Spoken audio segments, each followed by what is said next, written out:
এক প্লেট গোস্ত আর হলো 6 প্লেট ভাত। তা খাচ্ছে কি আমাদের হৃদয় ভাই না, সেই ভাইরাল খাতক। 8 প্লেট ভাত লিছে, দেখেনি 8 প্লেট 2 থালে ভাত লিছে। দেখেন এই যে 2 বাটি গরুর গোস্ত লিছে না 1 বাটি গরুর গোস্ত। আমাদের সেই হৃদয় খাতক। ভাই ভাতগুলোকে আপনি আল্লাহ খাবেন, ভয় খাবেন না।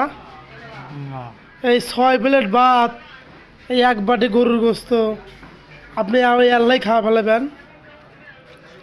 ও ভাই মোট খাই পাবেন আপনি, তাহান আমার দিক ভাই খাই পাবি আল্লাহ।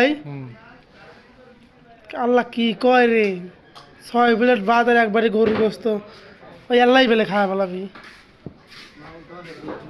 রে। আল্লাহ রে, সেই হৃদয় ভাইরাল খাতক, সেই আমাদের প্রাণপ্রিয় খাতক আমাদের হৃদয় ভাই। 6 প্লেট ভাত 1 প্লেট গরুর গোস্ত খাওয়া ফেলাবি, কিছুই লয় বেলের কাছে। এবার এই কঠিন স্বাদ, সেই স্বাদ কোন দোকানে খাচ্ছিস? এটা কোন দোকানে খাচ্ছিস?